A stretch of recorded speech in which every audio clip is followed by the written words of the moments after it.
So I've been using Net Promoter Score for about 20 years. First started using it back in 2003 when we were building 1-800-GOT-JUNK.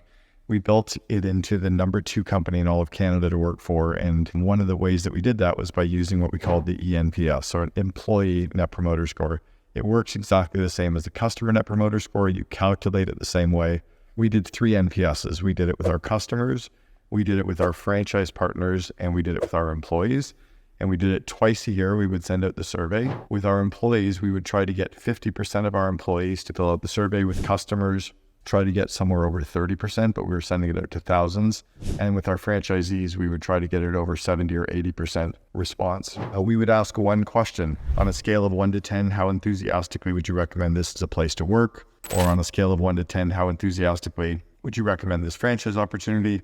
We would calculate it in the correct way. We would send it out with a subject line in the email, 1 question survey, and so that people would open it. The 1 question was that question. And then on the thank you page, it said, what's one thing we could do to have you give us an even better rating the next time we asked a question? We alternated that. Every 6 months, we used that question. And then 6 months later, we would say, what's one thing we could do that doesn't cost money that would have you increase it? So we'd alternate between those 2. And that was it. We would take the responses. We would take the most common responses and we would put them in place. So one year, people said more vacation time. That was the number 1 response. We're like, well, what's that mean? How much? So we went back out and said, hey, the number 1 response is more vacation time. What would a good amount be?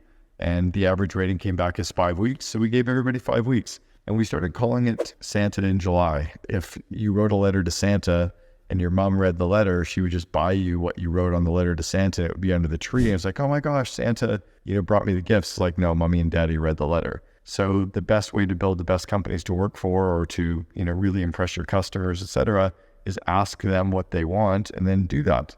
And that was it. That's how we did it. Hopefully that's helpful. So don't stop now. Click here. There's more great videos that you can keep learning from. And together we're unlocking amazing leadership lessons together.